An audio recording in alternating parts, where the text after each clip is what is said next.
لیکن اسی کپڑے سے قرآن عظیم کا جزدان اگر آپ بناتے ہیں، غلاف بناتے ہیں، تو جیسے ہی قرآن کو کھولنا چاہتے ہیں پہلے آپ اس کو چومتے ہیں، قرآن کو چومنا چاہتے ہیں لب کپڑے سے لگتے ہیں، اور اگر اس کپڑے کو قرآن عظیم سے جدا بھی کر دیا جائے تب بھی آپ اس کی تعظیم کرتے ہیں، احترام کرتے ہیں، اس کی تکریم کرتے ہیں، اسے زمین پر گرنے نہیں دیتے۔ کیا وجہ ہے بھائی؟ اس سے ہی کرتا سلایا تھا، کرتے کو تو زمین پر پھینک رہے ہیں اور اسی کپڑے سے قرآن کا جزدان بنایا تو اس کپڑے کو زمین پر گرنے نہیں دے رہے ہیں۔ آخر اس کی وجہ کیا ہے؟ جواب دینا پڑے گا، اس لیے کہ اس کپڑے کو اب قرآن سے نسبت ہو گئی ہے، نسبت ہو گئی ہے، اس لیے وہ معظم ہو گیا ہے، وہ مکرم ہو گیا ہے، وہ تعظیم کے قابل ہو گیا ہے۔ جس کپڑے کو قرآن عظیم سے نسبت ہو جائے وہ تعظیم کے قابل ہو جاتا ہے، تو جس ولی کو اللہ سے نسبت، اللہ کے رسول صلی اللہ علیہ وسلم سے نسبت ہو جائے، جس کے دل میں اللہ کی محبت پنہاں ہو جائے، وہ ولی قابل تعظیم، قابل احترام کیوں نہ ہوگا؟ اور آپ دیکھیں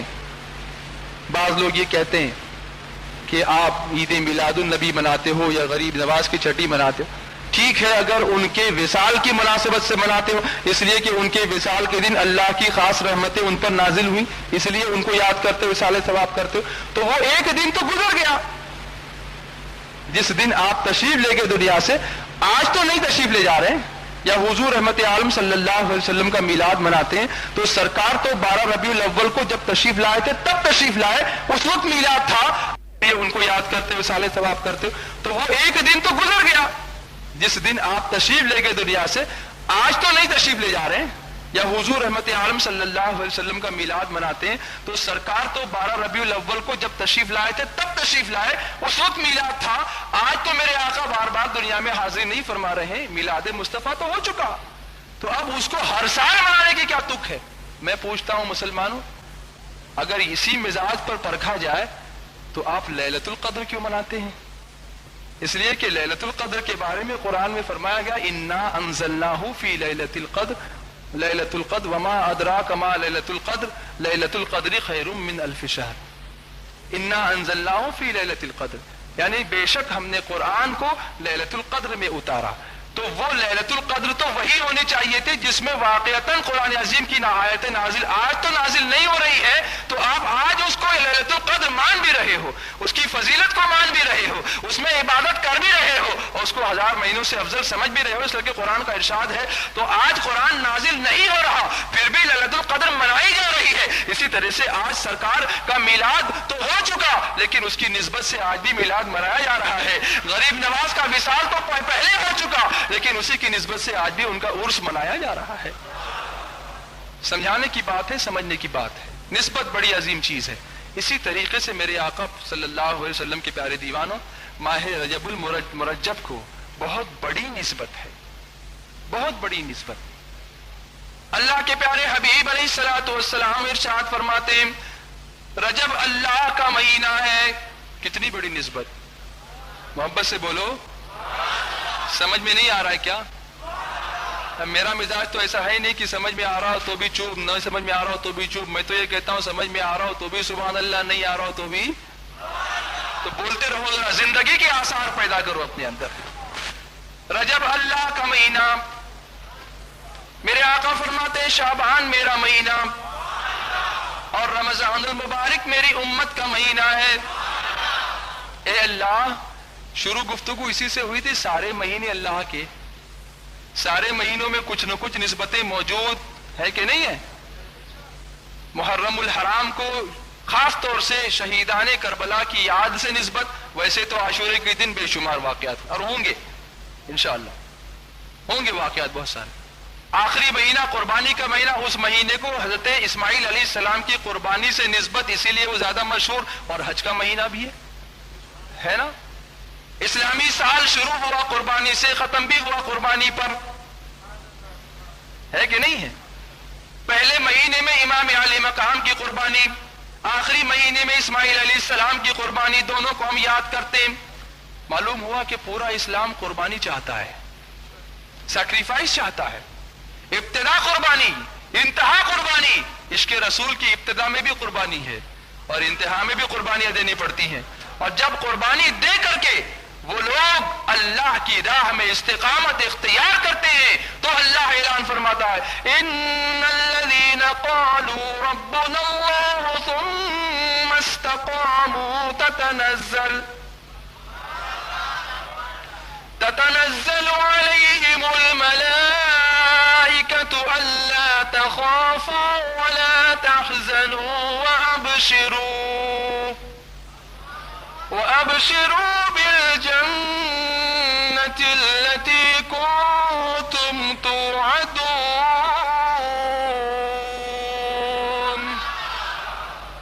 میں نے شروع میں اسی آیت کریمہ کی تلاوت کی تھی، بعد میں ریفرنس کے لیے اور آیتیں آتی گئیں.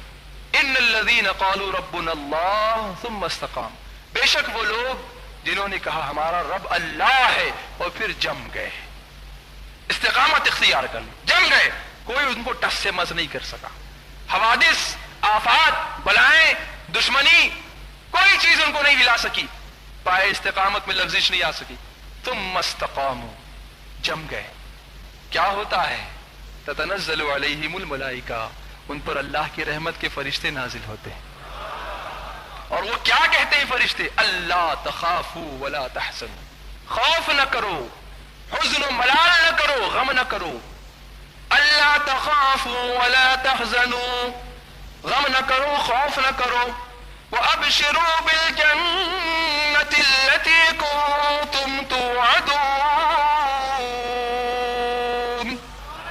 ہم تم کو اسی جنت کی بشارت دیتے ہیں جس کا تم سے وعدہ کیا گیا ہے. اور اس کے بعد بھی کیا کیا خوشخبریاں ہیں اللہ والوں کے لیے، ایسے لوگوں کے لیے جو استقامت اختیار کرتے ہیں. نحن اولیاؤکم فی الحیات الدنیا وفی الآخرہ، ہم تمہارے دوست ہیں، ہم تمہارے نحن اولیاؤکم، کہاں؟ فی الحیات الدنیا وفی الآخرہ، ہم دنیا کی حیات میں بھی تمہارے دوست ہیں اور آخرت میں بھی تمہارے ہم نشین ہیں. محبت سے بولو. یہاں بھی فرشتے دوستی کا اظہار فرما رہے ہیں، قیامت میں بھی وہ ہمارے دوست ہوں گے، ہمارے رفیق ہوں گے.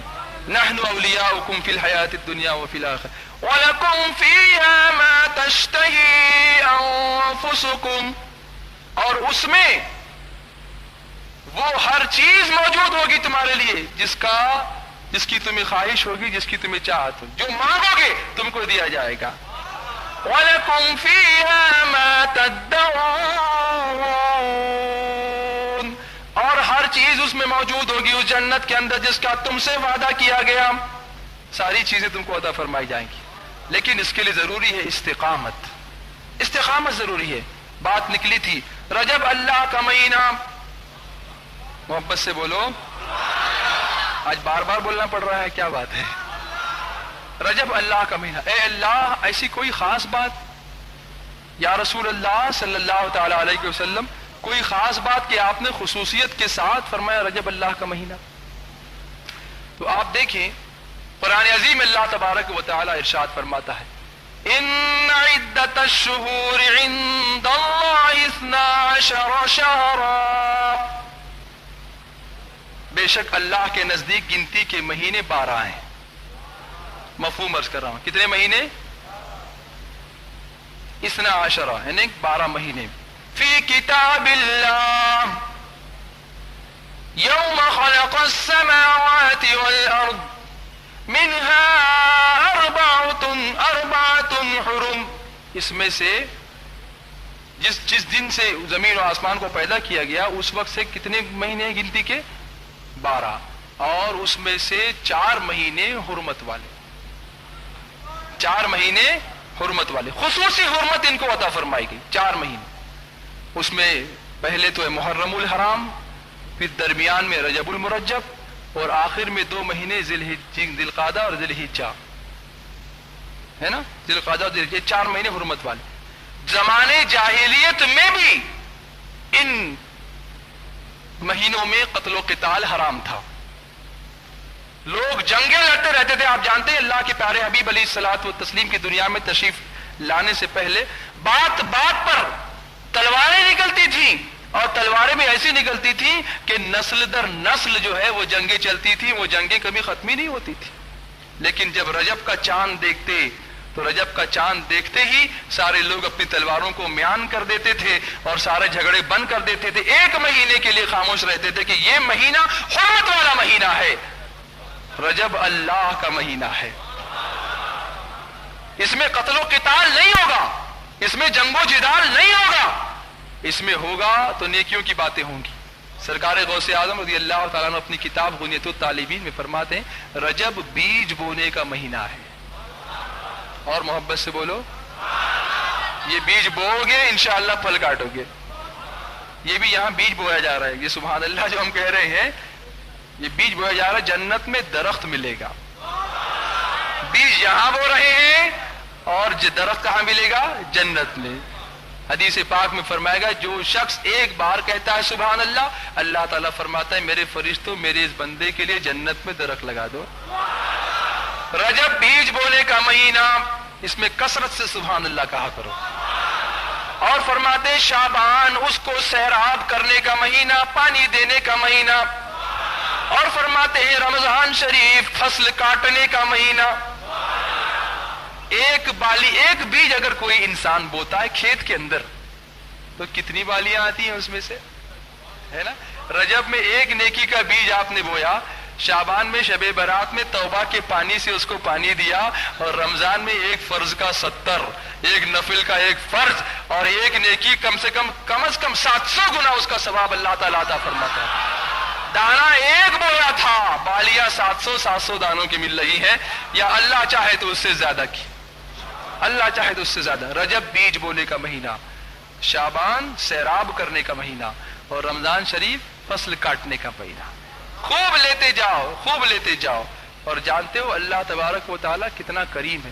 میں کہنا کچھ چاہتا ہوں, آگے بڑھتے بڑھتے بیچ میں کچھ نہ کچھ شاخیں نکلتی ہیں. درخت کی بات ہو رہی تو شاخیں بھی تو نکلیں گی, پھر ایک نظر گھڑی پر بھی ہوتی ہے میری, تو کہیں آپ کو جانے میں دیر نہ ہو جائے. چپ ہے, اس کا مطلب ختم کروں. درود شریف سنائیے, بولوں اللہم صلی علی سیدنا مولانا محمد وعلی آلہ واصحابہ وبارک وسلم صلاۃ و سلام علیک یا رسول اللہ. اللہ تعالیٰ کتنا کریم. ہم کو قدر نہیں ہے, جو نیکیاں ہم کرتے ہیں خود ہمیں اس کی قدر نہیں. دیکھیے میں آپ کو اس کی قدر سمجھاؤں. کسی نیکی کو چھوٹا مت سمجھو میرے عزیز, کبھی چھوٹا مت سمجھنا اس کو. اور کسی نیکی سے غفلت نہ کرنا, کبھی غفلت نہ کرنا. اللہ اکبر. میں آپ کو بتاؤں, حضرت ابو حفص حداد رحمۃ اللہ تعالیٰ علیہ ایک بڑے بزرگ گزرے ہیں. اب آپ دیکھیں کبھی کبھی ایک چھوٹی سی نیکی زندگی میں انقلاب کا سبب بن جایا کرتی ہے. آج میں بہت جوش میں تو نہیں بول رہا ہوں نا, اطمینان سے بول رہا ہوں, بالکل اطمینان سے سنیے. ایک چھوٹی سی نیکی بڑے انقلاب کا سبب, ٹرن اراؤنڈ کا سبب بنتی, زندگی بدل جاتی ہے, زیر و زبر ہو جاتی دل کی دنیا کبھی ایک چھوٹی سی نیکی سے. اس لیے کبھی نیکی کرنے میں پسو پیش نہ کرنا. جو نیکی کر سکو کر ڈالو. ممکن ہے کہ آئندہ لمحہ نیکی کے لیے ملے نہ ملے ہم کو نہیں معلوم. کوئی بتا سکتا ہے زندگی کی سانسیں, آنے والی سانس میں کیا آئے گا کیا نہیں آئے گا ہم کو نہیں معلوم. آگاہ اپنی موت سے کوئی بشر نہیں, سامان 100 برس کا ہے پل کی خبر نہیں. حضرت ابو حفص حداد رحمت اللہ تعالی علیہ یہ اللہ کے ولی گزرے ہیں. لیکن بہت سارے اولیاء کرام کی زندگیاں آپ دیکھیں گے کہ ولی بننے سے پہلے کچھ زندگی ایسی رہی ہے جس کو آج ان کی شان ہے اس لیے ہم بیان نہیں کر سکتے. مناسب نہیں ہے کہ ہم یہ کہیں کہ انہوں نے ایسا کیا تھا ویسا کیا تھا. لیکن عبرت کے لیے واقعہ آپ کے سامنے رکھتا ہوں. کتاب میں جو واقعہ آیا ہے, اپنی ہی کنیز کے عشق میں کتاب میں لکھا ہے کہ گرفتار ہو گئے اور دن رات کوشش کرنے لگے کہ یہ ولی ولایت سے پہلے کا واقعہ, کوشش کرنے لگے کسی طرح سے وہ میری ہو جائے, کسی طرح سے. بہت کوشش کی, کام نہ بن سکا. تو ایک شخص نے مشورہ دیا کہ جاؤ ایک یہودی عالم کہیں رہتا ہے, بلکہ یہودی عالم نہیں بلکہ جادوگر رہتا ہے. یہودی ہے, جادو کے گر جانتا ہے, اور اس کے بارے میں مشہور ہے کہ ایسے لوگوں کی مرادیں وہ پوری کروا دیتا ہے اپنے جادو کے طلسم سے. آپ اس کے پاس جائیے, شاید آپ کا کام ہو جائے. آپ گئے, جانے کے بعد آپ نے اپنا مدعا بیان کیا تو اس نے کہا کہ ٹھیک ہے آپ کا کام ہو جائے گا, لیکن میری ایک شرط ہے, ون کنڈیشن, ایک شرط. وہ شرط اگر آپ پوری کرنے کو تیار ہو تو میں آپ کا کام کر دوں گا. کہا جو شرط لگاؤ گے کرنے کے لیے تیار ہوں, میرا کام ہو جائے بس. اس نے کہا آپ ایسا کریں, مجھے اپنا جادو کرنے میں 40 دن کا وقفہ لگے گا. 40 دن تک آپ کو یہ احتیاط کرنی ہوگی کہ آپ کوئی نیکی نہ کریں, کوئی نیکی نہ کریں. اگر آپ نے ایک بھی نیکی کر لی تو میرے جادو کا اثر ختم ہو جائے گا, میرا جادو کام نہیں کرے گا. اس کے ذمہ دار آپ ہوں گے, میں نہیں ہوں گا. کہا ٹھیک ہے, میں یہ وعدہ کرتا ہوں, کوشش کروں گا کہ 40 دن تک کوئی میں نیک عمل نہ کروں. اللہ تعالیٰ ایسی چیزوں سے ہمیں محفوظ رکھے اور ہمیشہ نیکیاں کرنے کی توفیق عطا فرمائے. اب آگے دیکھیے کیا ہوتا ہے. 40 دن مکمل ہو گئے اور اس کے بعد وہ یہودی جادوگر کے پاس پہنچے اور کہا اے یہودی, اے جادوگر, 40 دن تک تیری شرط میں پوری کر کے آیا ہوں, اب تو تیرا جادو اثر کرے گا. کہا میرا جادو اثر نہیں کر سکتا, میرا جادو تمہارے لیے اثر نہیں کر سکتا. کہا پھر کس لیے مجھ سے یہ کام رکوایا تھا تو نے؟ کہا میں یہی تو کہنا چاہتا ہوں کہ یقیناً تم نے 40 دن کے اندر کوئی نہ کوئی نیکی ضرور کی ہے, کوئی نہ کوئی نیکی تم نے ضرور کی, اس لیے میرا جادو جو ہے وہ اثر نہیں کر رہا ہے, ورنہ یقیناً میرا جادو اثر کرتا رہا. لیکن ایک دن میں راستے سے گزر رہا تھا کہ اچانک میں نے دیکھا کہ راستے میں ایک پتھر درمیان میں پڑا ہوا ہے. میرے دل میں ایک بات آئی کہ کہیں یہ پتھر کسی کو ٹھوکر لگنے کا سبب نہ بن جائے, اس لیے میں نے اس پتھر کو راستے سے ہٹا کر کنارے کر دیا.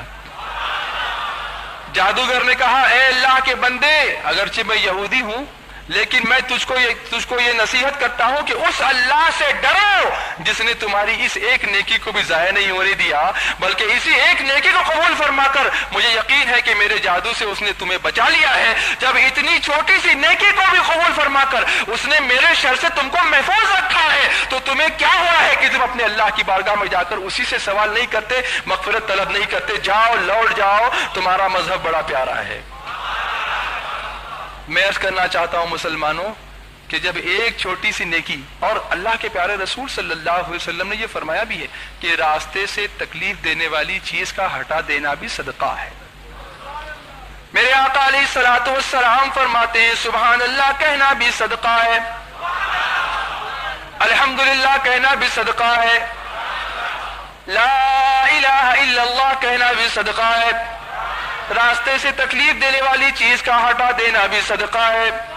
اور میرے سرکار فرماتے ہیں اگر کچھ نہ تم کر سکو, اپنی بات اپنی زبان میں عرض کر رہا ہوں, اگر تم سے کچھ بھی نہ ہو سکے تو اپنے مسلمان بھائی کو دیکھ کر مسکرانا بھی صدقہ ہے. کسی نیکی کو چھوٹا مت سمجھو, جم جاؤ بالکل. ان الذین قالوا ربنا اللہ ثم استقاموا, بے شک وہ لوگ جنہوں نے یہ کہا ہمارا رب اللہ ہے اور پھر اس پر جم گئے. جب جمو گے تو نیکیاں ہی نیکیاں کرو گے, اور جہاں ڈگمگاؤ گے تو شکوک و شبہات پیدا ہوں گے. یہ کروں تو کیا ہوگا, وہ کروں تو کیا ہوگا, غریب نواز کی بارگاہ میں جائیں کہ نہ جائیں, ارے ان کے پاس نہ جائیں تو کس کے پاس جائیں, یہی آئے تو ایمان ہم کو ملا ہے نا. انہوں نے محنتیں کی, قربانیاں دی, انہوں نے مجاہدے کیے, انہوں نے اللہ کے پیارے رسول صلی اللہ علیہ وسلم کے فرمان کے مطابق یہاں آ کر ہم پر احسان فرمایا ہے نا. ایسا رجب اللہ کا مہینہ, بات چلی تھی وہیں سے, رجب شہر اللہ, رجب اللہ کا مہینہ ہے. کیوں؟ اللہ تعالیٰ کو اپنے محبوب سے بے انتہا محبت ہے نا, اپنے محبوب سے بے انتہا محبت. زمین و زمان تمہارے لیے, مکین و مکان تمہارے لیے, چنین و چنا تمہارے لیے, بنے دو جہاں. دہن میں زبان تمہارے لیے, بدن میں ہے جان تمہارے لیے, ہم آئے یہاں آقا تمہارے لیے اور اٹھے بھی وہاں تمہارے لیے. اللہ تعالیٰ اپنے محبوب سے بے انتہا محبت فرماتا ہے. تو جس مہینے میں اللہ جل شانہ نے اپنے محبوب کو اسرا کی راحت عطا فرمائی, سبحان الذی اسرا کا تاج عطا فرمایا, ثم دنا فتدلا والا قرب عطا فرمایا, والنجم اذا ہوا والی فضیلت عطا فرمائی, اس مہینے کو اللہ تبارک و تعالیٰ نے اپنا مہینہ قرار دیا. اور جس مہینے میں امت کی بخشش کی ایک رات رکھی, رسول اللہ کو امت سے بڑی محبت, اس لیے اس مہینے کو رسول اللہ نے اپنا مہینہ قرار دیا. اور جس مہینے میں امت کو خوب نیکیوں سے مالا مال ہونے کا موقع دیا, میرے آقا نے اس مہینے کو اپنی امت کا مہینہ قرار دیا. شعبان کو اپنا مہینہ قرار دیا اور رمضان شریف کو امت کا مہینہ قرار دیا. رجب اللہ کا مہینہ ہے, شعبان میرا مہینہ ہے, میرے آقا فرماتے ہیں رمضان شریف میری امت کا مہینہ ہے. مسلمانوں جھوم جاؤ, وہ مولا بھی کریم, میرے آقا بھی کریم ہے نا, یہ دو کریم ہیں. سبحان اللہ سبحان اللہ. اور کتنا کرم فرماتے ہیں ہمارے اوپر ہے نا. رجب, اس میں روزے رکھنے کی بڑی فضیلت, اس میں نمازیں پڑھنے کی بڑی فضیلت. کیوں اس کو رجب کہا گیا؟ بعض علماء فرماتے ہیں, انہیں تو طالبین میں سرکار غوث اعظم نے لکھا, بعض علماء فرماتے ہیں کہ رجب کے معنی ترجیب سے مشتق ہے, ترجیب سے بنا ہے رجب. ترجیب بعض علماء فرماتے ہیں کہ سہارا دینے کو کہتے ہیں. جس زمانے میں مہینوں کے نام رکھے گئے وہ کھجوروں کے پکنے کا موسم تھا, اور کھجوروں کے بوجھ سے جب ڈالیاں جھکتی تھی تو درخت بھی جھکتے تھے, تو وہ کھجوروں کے مالکان اپنے درختوں کو اور ڈالیوں کو زمین پر گرنے سے بچانے کے لیے لکڑیوں کا ان کو سہارا دے کر روکا کرتے تھے. اسی لیے اس کو ترجیب کہا گیا, ترجیب سے رجب بنا. آپ کہنے دیجئے مجھے کہ اللہ کی رحمت بھی اسی مہینے کے اندر گنہگاروں کو جہنم میں گرنے سے روک کر سہارا, اپنی رحمت کا سہارا دیتی ہے. اسی لیے اس مہینے کو رجب کہا گیا. اس کا ایک اور نام ہے شہر اسم, گونگا بہرا. جو گونگا ہوتا ہے اکثر بہرا بھی ہوتا ہے. جب مہینہ ختم ہوتا ہے تو اللہ کی بارگاہ میں مہینہ پہنچتا ہے, اللہ تعالیٰ فرماتا ہے اے رجب میرے بندوں کے احوال بیان کر. رجب ساری نیکیاں بیان کرتا ہے. بارگاہ الہی سے ارشاد ہوتا ہے کہ اے رجب کیا میرے بندوں نے نیکیاں ہی کی تھی, کوئی گناہ نہیں کیا؟ عرض کرتا ہے مولا تو نے ہی مجھے گونگا بہرا بنا کے بھیجا کہ میں مومنوں کے صرف نیکیاں ہی دیکھوں, گناہ دیکھوں ہی نہیں, گناہ کے بارے میں سنوں ہی نہیں. جو تو نے فرمایا وہ میں نے کیا. اللہ اکبر. اللہ تعالیٰ اپنے فضل و کرم سے ہماری بخشش فرماتا ہے. تو جب اتنا کرم میرے مولا نے فرمایا کہ اس مہینے کو وہ زبان ہی نہیں دی جو ہمارے گناہ بیان کرے, اس کو وہ کان ہی نہیں دیے جو ہمارے گناہوں کو سنے, تو ہم کیوں نہ نیکیاں ہی نیکیاں کریں. سرکار علیہ الصلوۃ والسلام تشریف لے جا رہے ہیں, ایک قبر سے آواز آئی یا رسول اللہ صلی اللہ تعالی علیہ وسلم, میرا کفن آگ کا ہو گیا, حضور مجھے بچائیے, مجھے بچائیے. میں قرباں اس ادائے دستگیری کہ میرے آقا مدد کو آ گئے جب بھی پکارا یا رسول اللہ. سرکار نے دعا فرمائی, کفن ٹھنڈا ہوا. پھر میرے آقا علیہ الصلوۃ والسلام نے صحابہ کرام سے فرمایا میرے صحابہ یہ آدمی مجھ سے فریاد کر رہا تھا, اس کا کفن آگ کا ہو گیا تھا. ارے اگر یہ شخص ماہ رجب المرجب میں ایک روزہ بھی رکھتا تو اس پر یہ عذاب ہرگز نہ ہوتا. ماہ رجب شریف کے روزوں کی یہ فضیلت اور اس کے اندر نمازوں کی فضیلت. کچھ دعائیں ایسی آئی ہیں کہ اس دعاؤں کی خاص فضیلت ماہ رجب المرجب میں ہے. میں ساری دعائیں یا ساری نمازیں سارے وظیفے اب اس وقفے کے اندر بیان کرنے سے معذور ہوں, اس لیے کہ گھڑی کہہ رہی ہے کہ اب ذکر و دعا ہم کو کرنی چاہیے. بس دعا فرمائیں کہ اللہ تبارک و تعالی اپنے پیارے حبیب علیہ الصلوۃ والتسلیم کے صدقے و طفیل ہمیں ماہ رجب المرجب کی تعظیم کرنے اور اس میں کثرت سے نیکیاں کرنے کی توفیق عطا فرمائے, اور سرکار خواجہ غریب نواز علیہ رحمت و رضوان کے صدقے میں اللہ تعالیٰ عشق رسول کی دولت سے ہمیں مالا مال فرمائے. ایک عمل میں آپ کو بتا ہی دوں, حضور رحمت عالم صلی اللہ علیہ وسلم نے فرمایا جب رجب کا چاند طلوع ہو گیا, اگر اس مہینے میں کوئی مومن مرد یا عورت 20 رکعت نماز اس طرح پڑھے کہ ہر رکعت میں سورہ فاتحہ اور سورہ اخلاص یعنی قل هو اللہ شریف 3 بار اور سورہ کافرون 3 بار پڑھے, یعنی سورہ کافرون قل یا ایھا الکافرون 3 مرتبہ، اور پھر سورہ اخلاص یعنی قل اللہ شریف 3 مرتبہ پڑھے، 2 کر کے 20 رکعتیں پڑھے، تو اللہ تعالیٰ اس کے تمام گناہوں کو معاف فرما دیتا ہے، مٹا دیتا ہے، معاف فرما دیتا ہے، اور اس کو اتنا اجر عطا فرمائے گا کہ جیسے اس نے پورے مہینے کے روزے رکھے، اور اس کا شمار آئندہ سال تک نماز پڑھنے والوں میں کیا جائے گا، یعنی اس کو سال بھر نماز پڑھنے کے برابر ثواب ملے گا، اور شہید بدر کے عمل کے برابر اس کے اعمال کو روزانہ بلند سے بلند تر کیا جائے گا، شہید بدر کے عمل کے برابر اس کے اعمال بلند ہوتے رہیں گے، اونچائی پر پہنچتے رہیں گے، اور ہر دن کے روزے کے بدلے سال بھر کی عبادت کا ثواب اس کے لیے لکھا جائے گا، اور اس کے 1000 درجے بلند کیے جائیں گے، اور اگر اس نے پورے مہینے میں یعنی ماہ رجب کے پورے روزے رکھے اور یہی نماز پڑھی جو ابھی بتائی گئی، تو اللہ تعالیٰ اس کو دوزخ سے بچا لے گا اور اس کے لیے جنت واجب فرما دے گا، اور وہ خداوند قدوس کے قرب و جوار میں ہوگا، یعنی اس کی رحمت سے قریب ہوگا۔ تو آپ نے سمجھ لیا 20 رکعت، اللہ توفیق دے تو پڑھیں، نہیں پڑھیں گے تو کوئی بات نہیں، لیکن یہ ہے کہ زیادہ اگر چاہتے ہیں کہ کچھ خاص عنایتیں اس مہینے میں حاصل کر لیں اللہ کی بارگاہ سے، تو پڑھ لیں 20 رکعت نماز، ہر رکعت میں 3 بار سورہ فاتحہ کے بعد 3 بار قل یا ایھا الکافرون اور 3 مرتبہ سورہ اخلاص، اس کو پڑھنا ہے۔